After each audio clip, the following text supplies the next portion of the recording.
بەخێرەتی کاک فرێدون وەخێر دەڵگەسێن خێربینێت خودافێت جارێتراتیمەوە یەکەو گردی من لە قالی چێگەمان لە خالی چەگەمان قالی چەمان ئەو حەڵقە ئەخیر حەڵقەبی لەبانە شارە دڵنشین خانەقین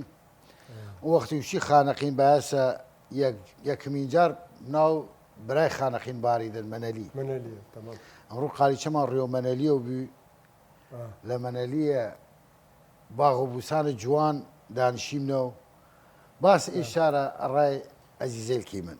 ئمێدەوارم وە دڵیان بود و بتوێنی من حەق مەنەلی بێ من وەلێ وەرجەوە مە یە چەند بێتی والمەنەلیە دەرم باە بیشمێ ئەگە ئەجازە دەیدە ئەلەوە خۆشیێکی من وشم وەتمە مەنەلی شوون باوانەگەم دی شەرمەزارم شارە جوانەگەم دێ ڕادنووسانم میلکان باوانم ئەرناوت فار بکەم لاڵ بزوانم شارەی کوردستان منوە دڵدوینم مەنەلی زانێگە و هالە دەرونم داخە مەنەلی هابان گشت داخان گوشتین بتەکنن منت کورزوان شعر فروشنی من وڵات سێنم لە شوون مردنم خاس بکەن شینم دووشن زەنگنە ناو شارەیمان برد عاشق وڵاتی تا ئەو ڕۆژە مرد ئەرخەوەردینی لە کونجەی دڵم تن باخچەی گوڵی منیش بڵبڵم بڵبڵ بێ باخچە و بێ گوڵ و گوڵزار ئەسیر قەفەسە خوێنێدم وەزار لە زوانی بڵبڵ من پرسیارێکەم ڕالێ وا پێ هات نازار شارەگەم فکر ئەوساکەم و یادی جاران زام و کوانۆنوم گشتێدم وەژان شۆرە سوارەی ئەوسا و جارانت شۆرە سوارەی ئەوسا و جارانت ژێر سیەماڵان وەخت وەهارانت حەجی حەمید و تفەنگچیەی لێت گفتگو شیرین دیواخانەی لێت خۆشاوە و کەسە ئاو لە چەوسێلێ دەستە لە ناو دەست لە شوێنە چێلێ لەو خاک و خەڵە با بگریم لەسەر لەو خاک و خەڵە با بگریم لەسەر قیڕەی باوای قوش و باخیلمان بێبەر لە دووسەی چووڕە کەنارەی گەڵاڵ لە پیر و جوانەی ئافرەت و مناڵ کەموتەر نەمانە قاز و قوڵەنگ شین و واوەیلی سدای غەدر و جەنگ ڕوژەی لە جاران دنیای دەولەن و نیشتن ژێر چەردا خواردن خورما و دوو شەوارمان خۆش و تاوە بەیانی گوش دایم لە هورە و شعر خەمانی ئەی تەخت و بەختەوەی ئەجا شیویا خەفەت شوێنی گەرماڵەیمان بریا ئەڕوژی بتوام لە هیر بۆمەدە و دەست خۆم نییە لە خەوبی مەدە و ئەر باوەڕ نەکەی قەسەم ئەڕات خۆم وەخوی شەهیدەی ڕوشنن جوی شەم قەسەم وە زاگرۆز نیشانەی حەمرین بیزارم لە گیان هەمچنین لە ژین قەسەم وە جەوەڵ و ئاو و باخت مەگەر لە مردن ساف بکەم داخت وەشون و ماوای کەڵهڕەی قەسەم گوشەی دەڵەگەم هاوار کەی لە خەم وەخا قەڕەوڵس شوونی شێرانە وەدیش کومە سەنگ ئێرگە وێرانە قەسەم وە کەپری وەزاری گەڵاڵ وە ئێڵ و ئەشرەت یەک و ماڵ قەسەم وە سارای لا باوە گورزێن خوسەی دیوریت بردە سەر لە بێن قەسەم وە یەزدان زەی و ئاسمان قەسەم وە دوو و شاخەی کوردستان کاگەر ئەو ڕوژە سەر نەمە و لەگەڵ وشم منەلی تو هایدە ناو دڵ ئەردەڵ وسادە و بێنز بێنەفەس وەسیەتنامەگەم وەرد نین لە دەست چەند شکایەتی لە تیلی سامە قەوڵ و قەراری وەلیا بەسامە شارە مەنەلی لە هیردا نەچوو برای خانەقین و شاخەگەی بەموو قەسەم ئەو کەسە چیم لە دیوانی تن هایدە ناو دڵ گشت کورزوانی پرسیاری بکەن ئێ لە ئەزمەر یا لە سەرگڵۆ یاگەر لە پشدەر بیلا باس بکەن لە کردار بیلا باس بکەن لە کردار جوانەی چوو هاتنەوە سەر جولافا و سەیل وقور ئەوانە ئاو ئیخاکەدان نەخش ناو کردن لەبان سەختسان مەنەلی بینیدێ لە بەرزی بانان ئاڵاگەی بەرزە شو شێرە کوڕان چوو لە هێرەکی شری شارەگەم قەزاد لە دڵ و هەر گلارەگەم قەزاد لە دڵ و هەر گلارەگەم ممنون چاومی دەش دەمت خۆش خۆش بینن ان شاء الله شونی سەوزە ان شاء الله إن شاء الله. ان شاء الله یا اختصاری کردت وێ چەند بێتە مەنەلی کولی اختصار کردی دەپی نەشتت چشتی لەگەڵاڵ بردی دێتەوە ئەشرەتێ لەگا لە ئەشرەتێ لەگا تا زەوزەوات بستانی لەگێ لە خاکەگێ تا ئاسمانەگێ نەشتت بەڵێ مەنەلی ئیمە چی باس کوردیل بەغدا کریم باس خانەقی کری من منەلیەکی لەو شارەی لە کە هاە ناو دڵمان هاڵ ناو دڵگشت کورد زوان گوم نادێ گوم نادێ حقیقەتەن ئەی زڵم و ستەمە کە باقی شارەی کورد گشتی شەمل کرد منەلی وەی جور باوەڕ کە بش منەلی لە گشتە زیاتر ئەم کەفتەمیلی بشارە الحدودی مانە گشتی شیویا گشتی شیویا. خانەقین تعریب کەفتەتێ منەلی مردمای گشت دەکەن همچنین منەلیش منەلی. عین چشت مردمای گشتە قومێلمانە هەنێ لە قەڕۆڵوسیانە گشتی هاتنە ڕا بەغدا و کەفتنە پای شارەی لە بەغدا یعنی ئەوەڵ گشتیان یانە هەم فەلاح بین و کارکەر بین و وڵاتەکەیان گشتی خاوەن زەو تاپوو بینە زراعت کاتڕێ داشتن و تاپو داشتن یانە سەدەها ساڵە هەن ئەو وڵات خۆیانە دەشتن و چشتێکیشە یانە منەلی تەماشاکەی ڕاستیە بەشێکە لە کوردستان یان چوویمە خۆمان دیمە باس خانەقین کردی من و مەلەتەکەی چوونە عینەن شکلێک نمونەیەکە عینەن چوو خانەقین واقعا یا باید دەبان ملەتەکە مردمەکە هەم عرب و کورد و تورکا و یەهودی بینە لەتی و مەسیحی بینە هەم یەک شار هەنێک یعنی تاریخیگە ڕاستی حقیقە تێدەبان چوو عینە چوو خانەقین تێدەبان حدود ئەش حدود دیرێک لە سۆمارە و چن و لاانۆچن چنە هەم حدود وەل ئێران پێوسە ڕاست وەرە هاتە نزیکتر بن جەوەڵی لەو هاتنە ناو خانەقین و هاتنە منەلیم جە لە منەلی هاتنە ڕاخانەقین ڕاست یان نەیان وی ڕێبڕینێ مصیبەتە هاتە سەر خانەقین و هاتە سەر شارێلمان هاتە سەر منەلی زرباتیە بەدرە عینە چیشتێ یانێ ئەگەر حربەکە قمبەڵە شەو ڕژ لە ناو شارەکانیان لەبان باخێن عزیزیانە گشتی گشتی آگر کەفتەتی. نەمە عراق و ئێران منەلی کەفتەوەر توپوتیارە چۆر بی تەمامەن خویمە خۆمکار و کەسمکار شوورەوە کەس نەمەن لەوە کەس حکوومەت دەرسوزی گشتێ بنیشێک ئێشارە لە هێجاتر جا تەمیزی چێ ئەبوو ڤیان تەمیز شار مەنەلی ئەمل باقی شارەی لەگە چێ چیشت ممەیەزی گەتی بی و چیشت معەنێک ئەتی بی چی شار اعتیادی بی مردم چوو بەدە بشێ من بەسرە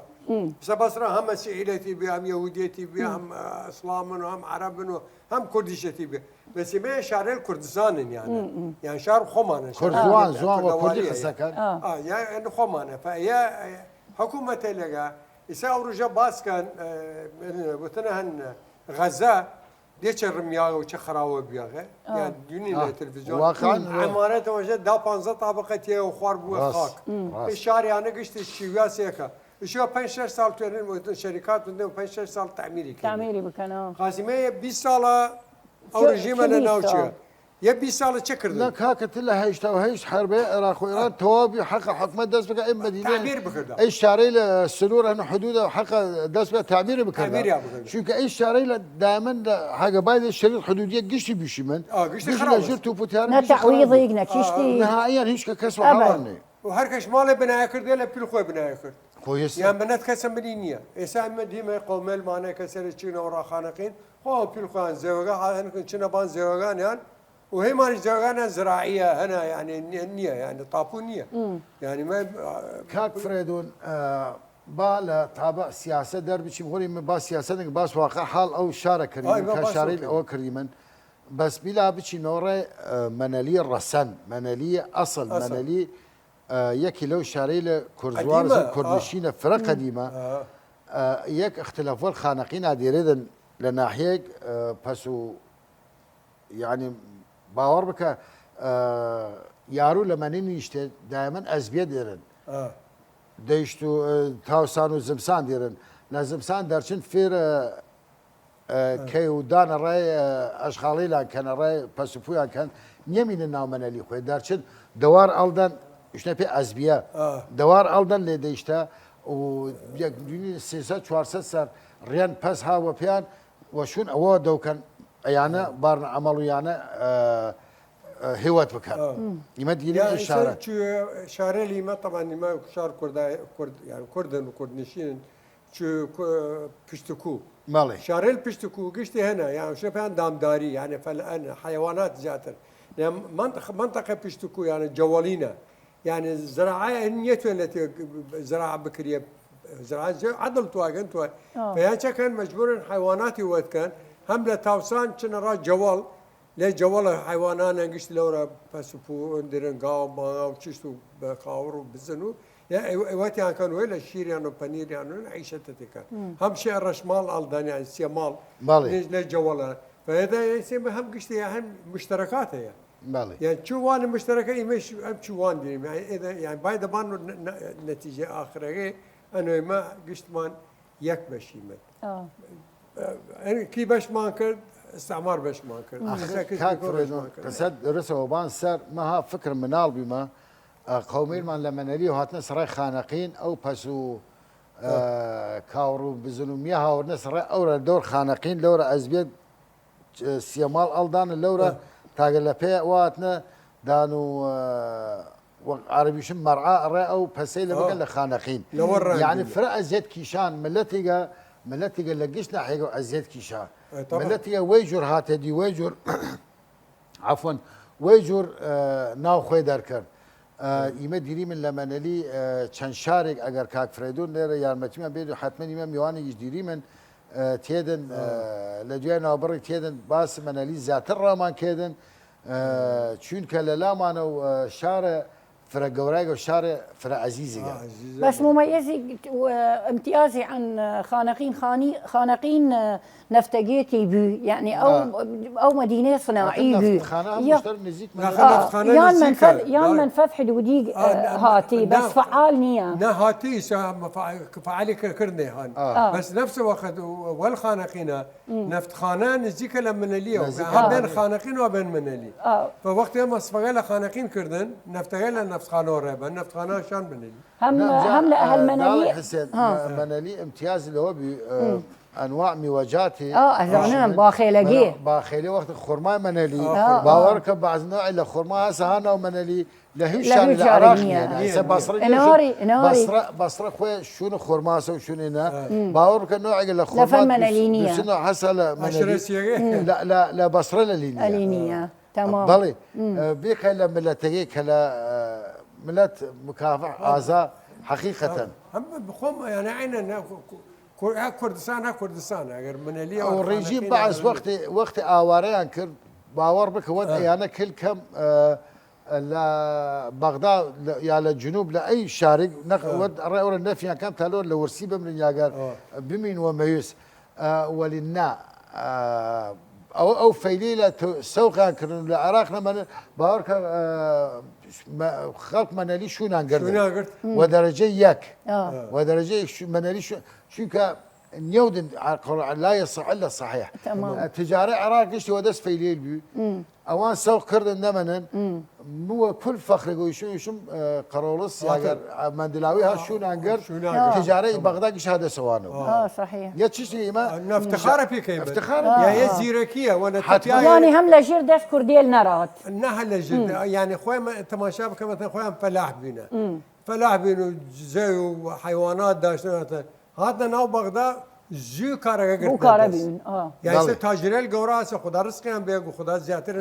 مرزيان بكيك هم فخر رأي ما فخر راقشتيا يعني ما شاء الله تماشا كيد يا 4 سال يا 10 سال يعني اساس راخوان نان اساس ولات نان خدمتي ولاتي شكل يعني مثلا تجاره دري اسن فروشي يا تشوف فروشي هم خير غير ولات وقبل خوي تاجر صد هو يجور جا بارس أول شبكي من شو خانقين سيد محمود هاتي مرة شب متلازم هذا شيء خانقين بابي شيء من اللي شو كه لوا هاتي مني فن لفانان من يزعم لفانان يعني لفانان خانقين شو باو محمود هاتي يا باو جرزين هاتي باو جرزين موسم خوي ديريدن موسم يديري شو نستي عالمتين زيارتي جنيدن قشتي ودل خوش وشادي أو مان نوع لقي صالح مان أيلول موسمه. سپتمبر گشتی ورو باگرزێنە بودن گشتی خێزانتێت باوەڕ بکە ئەو شتە نهائیەن لە دەست نیەوەنێ ئیمە باسەکەمان ئێدامە دێریدن لە شوێنی ناوبڕە تێمە و باس مەنەلی زیاتر زیاتر چیم لە ناو باسەکە خاص باس.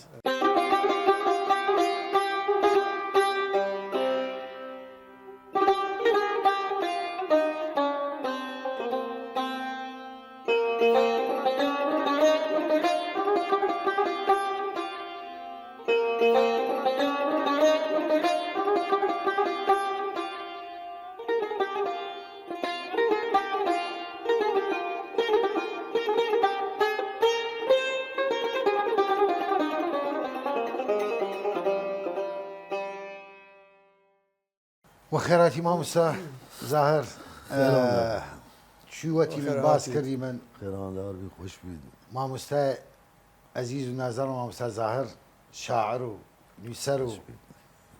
روشن هير لخوي خاصر ديمو باس من اللي رام بكذن شو كيما وتي من شعر من اللي لا ما نوفر عزيزه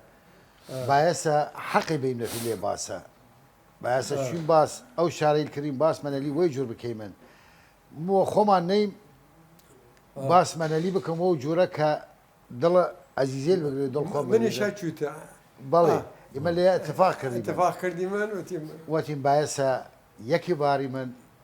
و دڵسوزی و دڵ و گایمە گشتمان دڵسوز مەنەلی من وەێ معلوماتمان وەداخەوە کەمە لەوان مەنەلی ئەو نییە مامۆستا زاهرم ڕۆ هاوردیوە میێوان بودن باس مەنەلی ڕامان بکێدن باسە تاریخ مەنەلی ڕامان بکێدن باس ناو شار منەلی ئاوایل منەلی عشرەتەیل منەلی ئەگەر وەختەکە هیچ تەمان یا گشتی میدەواری مامۆستا زاهر باسی بکێ و خێراتیەوە باسە مامۆستا خيران داربي مني خوش حالا سلام قرمي را جناب عزيز دان يبرا عزيز منو چاومانی مامۆستا وقولين واتي استاد منا خود استاد سلام قرمي را برادر له خوش كره لقناه اشراق را وانا تماشاگر برنامجان امیدواری مدل دام بگنه من چاومانی مامۆستا زاهر مامۆستا زاهر توام هێوردە باسەکە باری من جاری بیلا یەکەمی جار بیشم ذکريات خود یا یادگاری خود والمەنەلیات چەس دوایەوە چی لە ناو باسەکە و باس مەنەلی وە شکڵی گەوراتر کەی من والله ما يادگاری مان و ذكريات ما داخمان قولينات جرانه گرانە يعني شو قلت هيك ايش داري ولا شنو خد الكاني دو بشي لا غير شنو بكالي دات زحمتها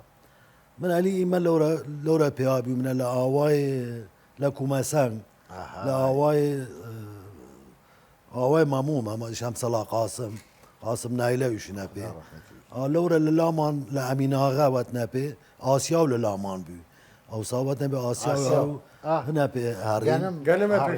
يعني لناو جنات بي من هركا بيني شمال ناو جنات بي من لو شونا اي خدا هاتي مرا لناو ولاتي شو ولاتا هاي قشتي براو قوم وعشرته ياك ناسي من وباهر جاتي مرا مدرسه ريبك هر كل الناس ياري ها وهر كواشي ناسي تا الان راس وبايشه روزي مثلا ساعتي هاتي من راو نام وشار وساعتي تشي منو لو ريشه وازي كريم ولا برادري لو كوما سن شلتي بمام استاذ زاهر والله كوما سن قلالتي بي اوي قلال وتبي قنير قلال اجار ناوي نان وادي حران خوي وادي حران هان هذا الرمادي فمغفري لو هن الشرطه اللي بيني ايمو بين سومار لو ربي اوي قلال وتيغن امجال لو رو باش بوغن وتقريبا وهاف جوا باش بو ايج ويلا را يكرا قلوروس شو يكرا باتا اوكار شو اوبا يكرا كابري شو سيان راناو شارتيان جويلا او هاتيان او ديرن انا او ديرن بس كما وزمسان ديرن وتوصان اوا كما خاصه سدي كردنا سدي كردنا سدايا فايده ديريغن بس هنا بينيه يعني اهتمام بينيه لازم صان وخر برو بوغن وقت اللاوتي لاوات شتيري خر ولا تيري ورمل ولا تيري فبرو باي صار وصلتها باكو كري وعرفت كري وكل خو جاز قوزاخ سدا شرينا بس او اهتمام بينيا باي مثلا سدا وقت كيد شواردوري بكيده دار تا بقى شوني عالم اوسام مردم مردم ساعت مرة باس صد مجاري لسد دوري من شو باس أو ساعت وهم جاري ما هو سزار وقت اللي درست أو ديش كوما السنة إيواران أو مية هنا اللي هاتوا زم والله مليان بيو أو تبتوز الشنهات مردم شنو او ماليلا ما مستاقيشتي داشتن بس بولا داشتن شوكي گشتی بردن راجع ولایا لوریان نیمارو بی ایوا شوکیان جارجمه بی هاوردنه مثلا وساعت ده هاوردنه دوشینان یه جاتر بردن آنو هر مال مثلا 3-4 مال ولی کاشوانی داشتن فبردنان را یه جاتر بردن آنو راجع ولایا لوریان ایواره بی مغرب تقریبا نزدیک مغرب هاوردن آنو خود طبعا دن شرين عشنا وزن زواليا هاوار كنا ديجا خلص دنگ السجل الأخير ولي أبو حرس ولي أبو ولا رجوا دار خرجيش لأن ما ركض أو بالبخار سوار خرجيش حياته فرجوان يعني شو أنا إيش أكون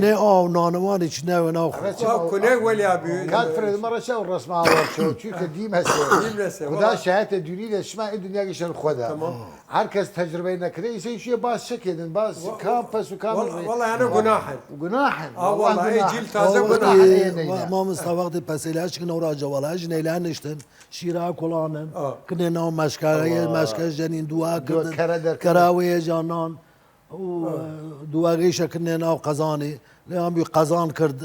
راني مرو ما مسزار أو جنين عاجزة هم بدي حاجة بس كي بدو شدان أبد يعني ناي مداش منه باشيا حوشة باشيا بياهن أو كيبو مالي دي ماليني دغناش نوسيد قشتي وخلق خاص هنو ملل وخصا أخذ جزء لك حقوق بشي لك خارجيان يعني حياتيان شيء مثلا ما من موظفي من شوكي لازم حاضر بمشي مرة كار لو ركارة خلاص بكي كارة ما بهر شكل بي والشكتي بي وهر شيء لازم كار عمل ما شو زمان يبي كافر إكارس آسانية عيش آسانية بالنسبة رأيي ما آفري مرة أو جنين أي كارة كرنا وأنا يعني چیست خوشی رای کرده یا گرانی وقت ماها وشی گرانی را ماها چری خاصیه يعني چه عقل ناول ماها يعني ماها شوال يا انبي وانا لقي دالي قلب هناك ما مسايق الرقابه بردا بان جواغوي اصل لو شهور دي تنكي او نابا سر هاوردو تنكي او يا دكنا القرت بان بيش هاوردان ران وزمصاني شو وقت اللوهات يكش جنيل وبياي شرانا رانا وقلال وقت اواك تشخشيلا هاورد تشخشيلا شو جام كردن تشخشيلا جام كردن چنا جوالي را تاوسا تاوش کو بو هاور نرا لمال تاوش کو بو رازم زمصان ما مثلا يش هنداشتن چين جنو يا بياو چين قامش دروكن قامش هاوردن للاي ما هاوردن جوي للامان بي قامش اتي بي لبان قلالي شابي هاوردن نان ناو او خوشيك ناو او اجا كني لوان كني لوان كني لوان للامان يعني شكله بس لا كاربدي سجوان تربي بس خوي لوان وتنيا لواني مش نبي وعربي مش نبي بردي بردي لوانيه وقت كردنا تشنينه يعني كردنا ورق خسنا جير دوشك عين دوشك بي انا وان دوشك انا بان قاليا خسنا دوشك ناشتن لا اواي فرق دوشك وري خصباني وعين بيس فنجره تمام جور يعني لي بي ما مسا نه هاورد نانا ناوي تاهن بو نشكي خراو نوغن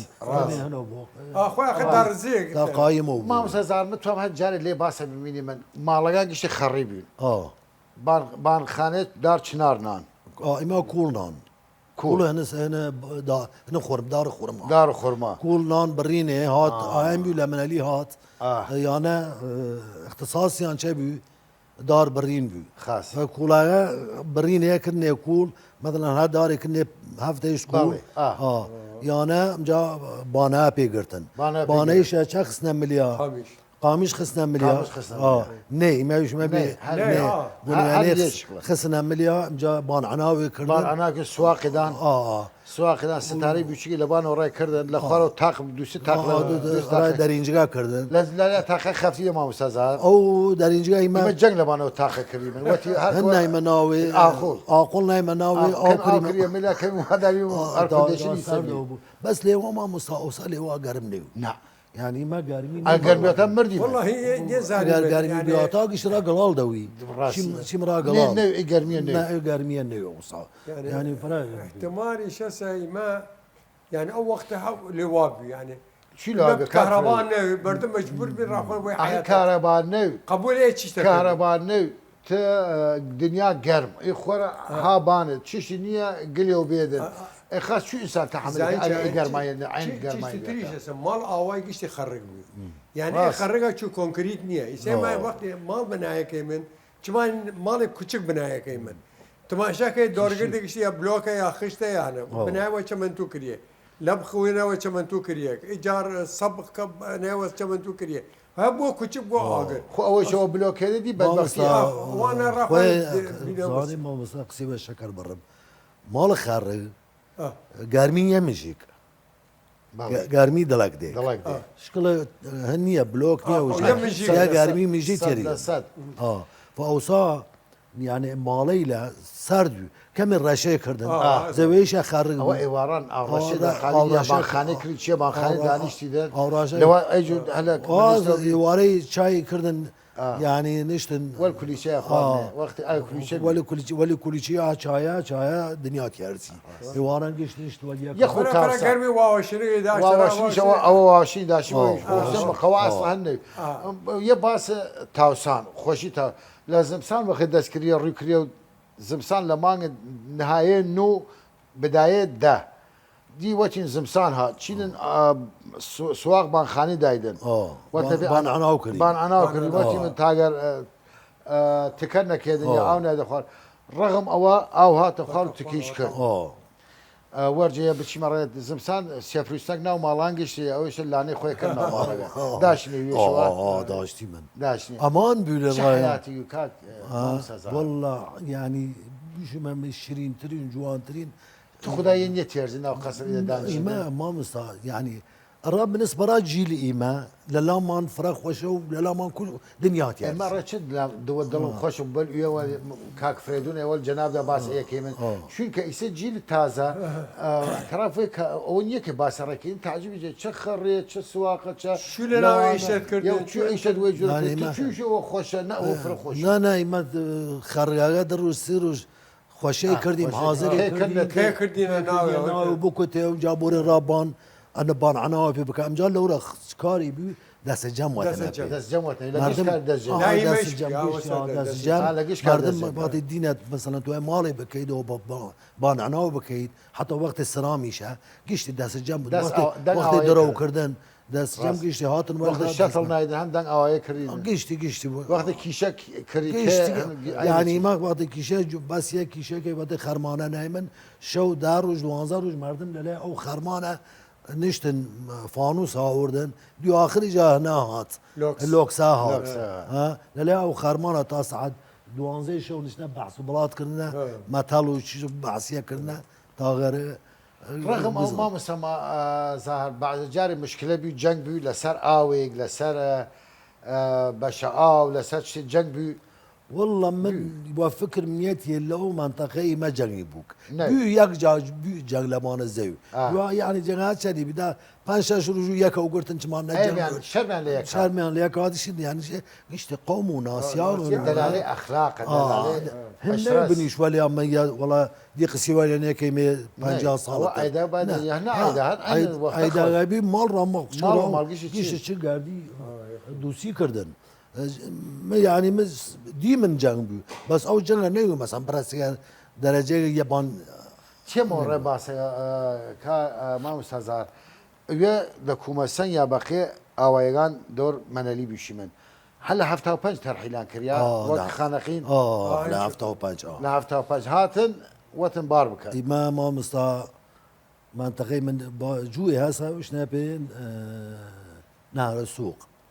اي دس نهر السوق وملك هبريا حصاويم او دس وملك قلول صح حصاويم امام مشمول نيومن وترحيل خاص امام ورج لاوات طيارات هليكوبترات لناوي بين برسيم دوران برديمن دو تواصل ضباط بين وياك لاندوي 15 سال ديمه وزير دفاع عدنان الشالتشي يمكن الشالتشي وزير دفاع بيو الى زمان عبد الكريم قاسم اجار ولا اللجنه بيو وطن ترسيم حدود كنا لها هفته بانج خاص برسيم يا تشيغا يا ود والله ترسيم حدود كيمن برسيم لياكل عن دوره بردم دوات هم داشت وتم تن خدا تشيغا ود والله كارغانيغا شغله مو زينه الله يستر شبكه نوتي ترسيان اكيد فدويا هو كل كردنا شون مردم باوغيل مانگش چن رام پاتگا وکارش نپی نزیک قلول ساله و دسا کشت ایواره بیو چگن یکی لگورالیان نشتی و تی غریما حکومت بیش گفتمان مالی لگیش بس برسزن و برمنن امروگیش رمنی مسزنی من بارك الله باوغمیان هات نواتی ما وات خلاص اخر ورج لا او بردنا راكو بردنا را بلد روز دوره مال کردن عمل شعبي بردنا عمل شعبي بردن چا کردن سبحان الله لا بايته لما هلا مالي بياغي بشياتا هفته كار بكردن وعمل شعبي وعمل شعبي وبلاش مال اي مال راكي وطن راهنا فلاحين لما غربت يرن ننايرا باو ما خدا رحمتك يا مان خدا يرا خمان وطن باش وزاني را خمانه ودينمات دروجه بيشي ويجا خبر هات بس سمخ شنو انا ريان تاقيشتي بكشن الله اكبر تقريبا صد وشيش ليالي اوردا بمارستان لمنالي تسمم بنسب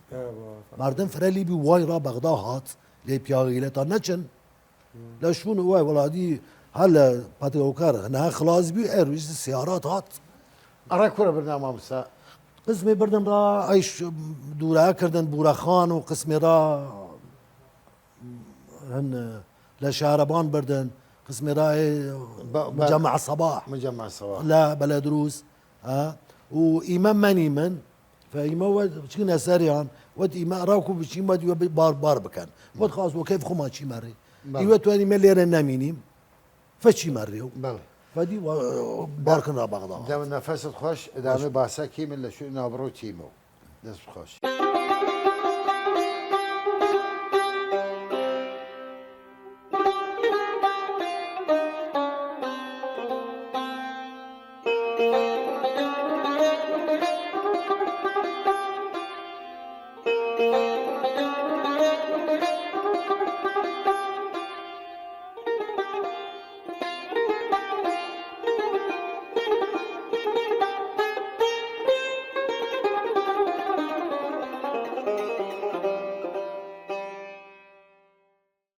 زار قصة فرخوشة خوش بيد باور بك وشو كاك فريدون حق خانقين دا يسي متوا من جنابة حق منالي بيدا ان شاء الله منالي حق هابان مان ما مساواتي من عن ترحيلا يلا حدود تقريبا حدود بلدية منالي منينة يعني عكس خانقين كالليا ناصرية بردنا شيوخ ناي ما مسا قسمي هاتن را شهروان قسماتنا شهروان قسمي هاتن را بغداد ايوه المهم لشنو اخوي الكنيادي ما مساقي خبي تا كسي لنيتون اسلايما بشرا او شنيلا نايما نقلوا لس ايوه حتى نفوس ايضا تحويل كنا رابع قوبا قلوا لس انا قشت انا باخذ امام رماننا او ما رمان ما ورشو ما عربنا شو ما انا شنو انا عرب ما مسا شني او اوایل دورگرد مناليه بخلا كوما سنگ كاوي خود بيا شور خود بيا باقي اوایگان يعني شو اكيد عين المعيشه بيو عين وضع داشنا بس شو عشرتي داشنا لو شو نيلا والله ما مسايمه جاريه منطقه جاريه طبعا جاريه مخوان اسمها سامري قديما يعني لزمان اسمانيل قبل اسمانيل منطقه جاريه بيوسي بالي لبانتر كراشيلا بي مال هن بي فريدون منطقه شنو بي فري اسيا وفريدون مال خدا رحمتك مشي صادقه وتباقوا ستار صادقه وجمال ولا بانتر مال الشهيد جوامير سامر صادقه بي وانا مال وانا بي مال شما حسن بي باقوا عقيل وجاسم خدا رحمتك لا ايمان اواي شمس الله قاسم بي لولا اواي هن واتنا بي ناورو واتنا بي او باشگا واتي بيجار چرمانيل بي عشيرة شارمانية القش لورا بيو يعني مثلا لي إمام يعني قسم قال مثلا إمام فراقة وتن إمام أيواني من قسم قال فراقة يشتي قلولس يشتي وعمل قلولس حصاوي من شارماني طالع ماله خدا كناوية مال باقو جواد نايرة لورا بيون لولا قلولوس باتكوكر باتكوكر منطقة قوراي بيو لولا تيارة خانة بيو هم إيجار أواي قلولوس قشتي كاك ما مستا ناب منالي خوي هم زربي كرديون نو منالي زاني من هنا محلاس محلي بيو نقيب يا فراي عروبون بو ياقي مال النقيب بو ياقي يا نقيب منطقة نقيب وشنا يا فرايان عروبون خاص بو ياقي بقطنايا يا أقدم منطقة لما ليبيا على الزمان قبل الإسلام بيسي باقطنايا وتنسبه باقطنايا محلي بيا بو جاو كرني بو ياقي يا فراي تركمان قسيا كردن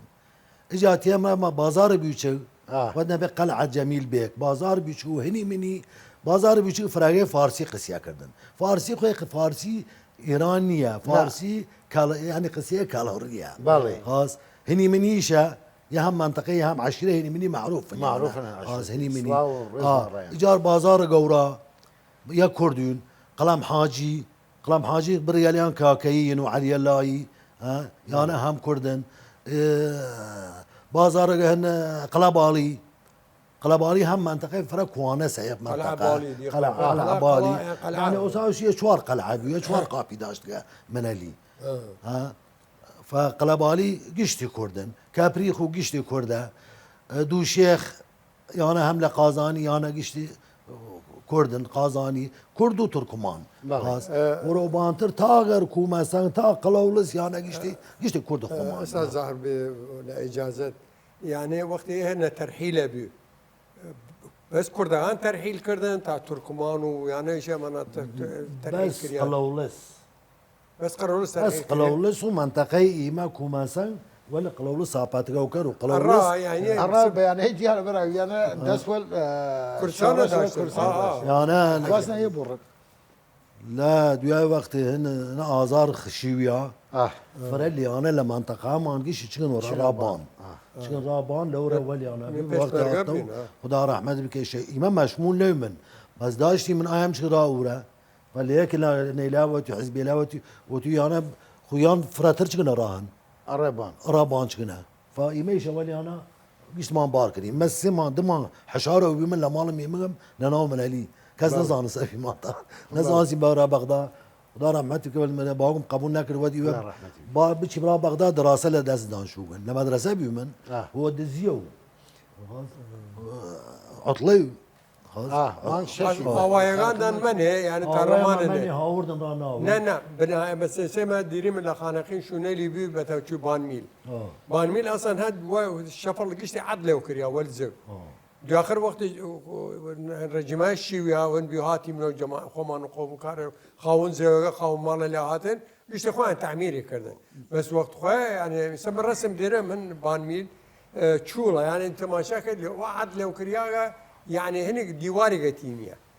وخاصة وقت حرب ايران قشتي خناهن بكردنا خندق وراء حرب اواني ما هاورنا شون ما اروهات ما هاورنا بس بان ميل رمال اخي بان ميل كاكا دس مباشر داشن والكردستان لابد هو او وناو بيشمرغوني له صافي عقوبك وك عقوبتي يروان بس هو كان زانه مثلا اول سرميري يعني الكوازي يعني من يعني ولو وانا عرب هاوردنتي بس الكوازي عرب يعني تعريب نكري يعني لان كرد لا منتي بس عرب هاوردن انا نورس بالي دائما نشتري ما هاوردن عربنا انا شفنا مان يعني نشتنتي بس ياك دوان من ناوي يعني هاتن قشت الرمانن وكولو ما كولو قشت ما مستاذ مزانم منالي وعشاير منالي اهتمام دانا باسوبولا بيشي من زراعات كردن زراعات كردن او موقع زراعات كردن هات الناو منالي فروشنا تهاورنا ري بغداد فشتر مردم زراعات كردن هاورنا ناو منالي فراتني بقالي من اللي وضعي داش فرش جوان بما مستا بازار يلاقي يك بازار خاص يعني بزاز خانه وتنبي بله يعني قماش فراتنو يارو ما وسا باسي كان طريقه بازار يساقش حيث بازار يبيو هنا قصاويل تقريبا سنزه شوار شانزه قصاو يعني قصاوي كده بازار يبيو يعني اسنغريون انا اسنغري كده تخصص عشان والله بازار يبيو يعني كلاش كريل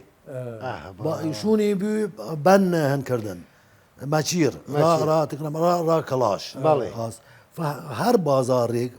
يك مجموعه دكان او كاركر او کار کردن خاص. فدی مردم هم مثلا تو را کوچی را بازاز خانه چم را کلاش کریل چم او داوزي بازار كاري لشو دا شي او شو متوجي دا يعني سبحان يعني شو مرتب بيو بازار ايش فرق قدمي قديمي واللي انا خانه الى نايبين راس خانه قد يعني شوار خانه نايبي خانه چلبيو خانه بياتيلو ما هو سزار شوب يعني يعني رميا قشتي خراب يا رميا قشتي خراب تعميري نكر تعميري نكر منالي لوقت حرب العراق ايران في اهمال مردم لا ترس وشكردن حكومات غريك خاطط كرديو مال مال لا بلدروس كرد مال لا كنعان كرد مجمعات بدور من دلي ليله لولا فمردم هدي هاتم دائره مالدانا بيان دي وقت تشي ده منطقه طبيعته منطقه شاشي ده بي دي نيتيو بشراء اورا كارات كافي وكافي اي شونه ما سيوه تمسي ما مستعد في هدفي تشسا تتوي لغود بك يا حكومه لانه بويغات واقعا وجود يعني هم ثقافه هم زوانه قش الشيويه طبعا بس يسا وقت مثلا مال كردنا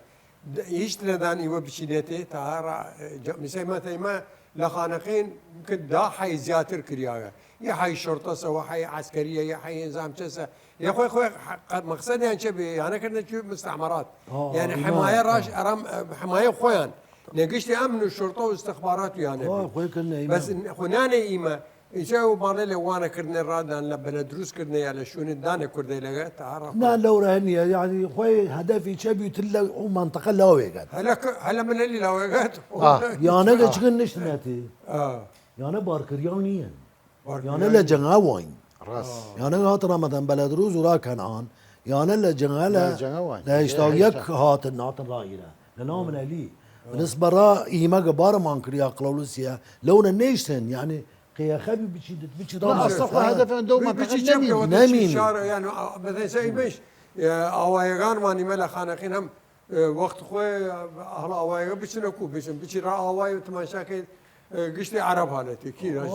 مزاد مي مزاد الرفيق ذاك وانا هاتن حكومه راتب دافع تعويض انا فيها انا ليان بيو العروي لقى شريف بن قبول نكر قبول نكر شو بني شيورا ود حرام ما يا مغتصبه حصاو ما كذا براي خويا شو بقى مال ابوي راس هس ليان في الفرد يا اخو قش انسان قبول وظلم يكيد خصوصا يمل توسان بار ما كان عين تشتمنلي هما زراعات ما قشت هاتو دس يعني قشت طماطه بقري باميه بقري خيار بقري قشت هاتو دس خدا شهوه والشكل يشتي ما يجيو يعني اگر انساني ضمير بياشو شو قبول كي بعد فرع عالم قشتي يعني ما مصا باسبولا داشتي من يعني وقت بفرة تايمه دور مثلا 3000 كت 3000 زين كان يبيع وقت بارمان كردن وشان فراتي 160 دينار فرات وهيج عينك شو تسفيرات بالضبط سف التسفيرات هات لنا مال دريان كردن تسفيرات هو قوتر ما مساتشون كقشت بردن ليش نتيجه ولا بويدن اخذان بردن بس هيك هو قشت نخو يشت لسي هذا بايدر الشصد اصلا نسبه هم هل خاسرت ودس انا هميل بك يا جارتي وقراني ان حجز كريان وان كريان يعني كم بالي دم خوش ما مسا دي كابري برادر من جنفتم ديروا رز وحرمت مرة وات فتريك هات لما نلي باسع قلبك يسر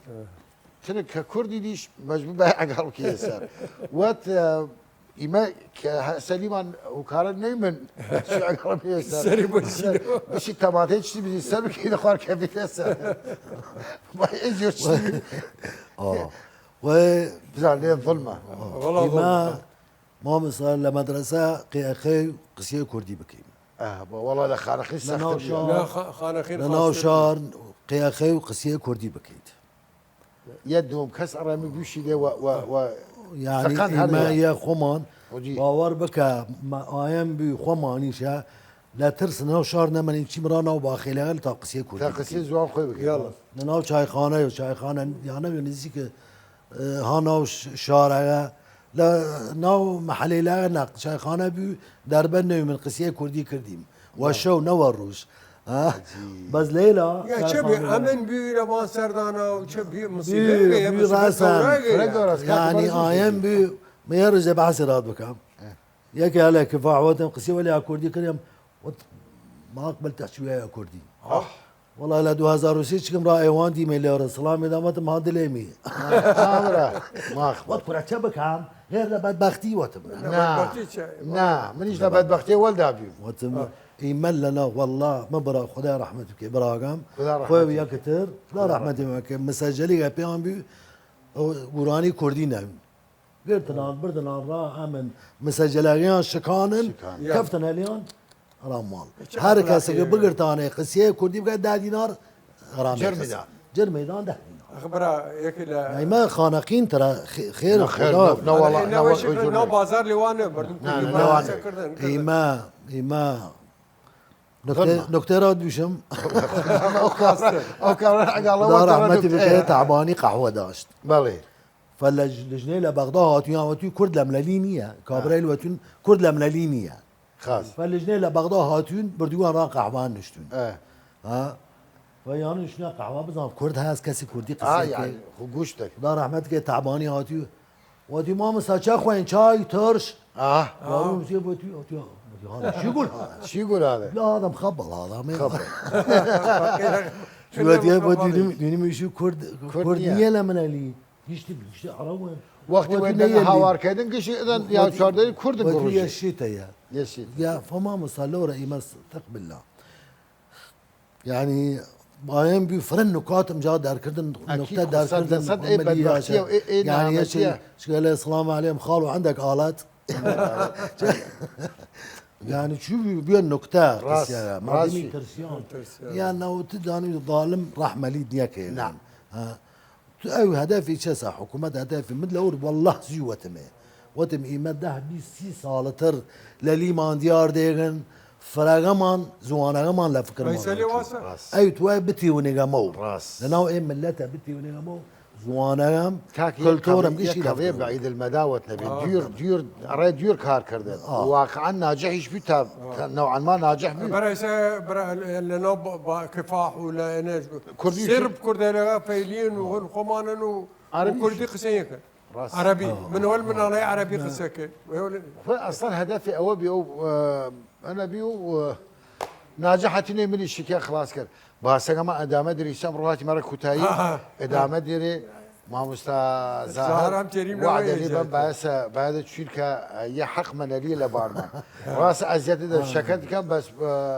اكيد امر كيد شو ماني ما مستزار فرم ممنون دارين شو بيشنا خوشال اري حلقه